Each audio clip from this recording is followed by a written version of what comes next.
देखो गोटे है शारीरिक सक्षम, गोटे है मानसिक सक्षम, आ गोटे है आध्यात्मिक सक्षम। आमे शारीरिक दृष्टिकोण निजक सब विचार करुचे मो उपास केमती करवा कथा, मुझे खाइबा कथा, ये बहुत सचेतन। आम उपयुक्त समय पानी पीवा दरकार। ये जो आजिकल जो अच्छा अनेक गुड़िया लोक मैंने से पुत्र पौत्री हो निज कथा हो खाइबा पीबार बहुत गुरुत्व देवे। शरीर ठीक रहा दरकार। अरे शरीरटा खाली देखुच ना, ता भीतर गोटे मन अच्छी ताकू भी देखुच। जदि नॉनभेज खाऊँ से पिला बाहर अनेक जिन खाऊँ से तुम शक्ति बढ़े पारे, तुम शरीर सुगठित हो पारे, किंतु मनटा पूरा कदर्य हो। ये हाथी भाया शरीरटा नहीं कि लाभ कौन जदि मनटा कुकुर भाया हो। शरीर समृद्धि सहित मानसिक समृद्धि भी जरूरी। मनटा सुस्थ आउ शक्तिशाली हवा दरकार। द्वितीय पॉइंट। तृतीय हूँ आध्यात्मिक दृष्टिकोण चिंता करने दरकार। आध्यात्मिक माने जोटा शरीर आ मन ठार भी ऊर्धरे। से शरीर अंते जोटा हूँ निहाती मनुष्य जीवन जो लक्ष्य, जोटा अमल, जोटा संबल, से हूँ आध्यात्मिक।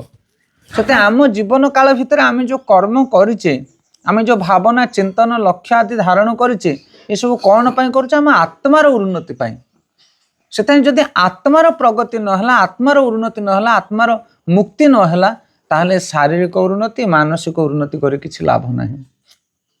से आध्यात्मिक दृष्टिकोण जड़े उन्नत रहा दरकार। आध्यात्मिक उन्नति जे कर मानसिक स्थिति जार भल अच्छी, खाद्य पेय शरीर उपर से जत्नशील हम, ताकू बुझा आवश्यक पड़ो ना।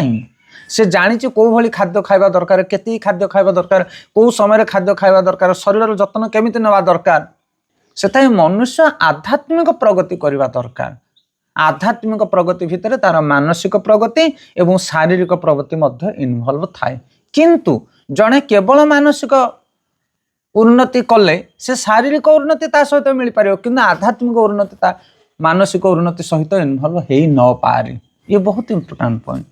जमी शिल प्रभुपाद कहती 100 भितर 90 अच्छी, 80 अच्छी, 70 अच्छी, किंतु 70 भितर 50 60 50 40 30 20 10 थाई पारे, किंतु 70 80 नहीं। से ये हूँ सब टॉप क्लास हूँ आध्यात्मिक उन्नति। आध्यात्मिक उन्नति जड़े कले तार मानसिक शारीरिक पारिवारिक सामाजिक सब कथा को से बुझी पार, तार बुझाणा ठीक हो।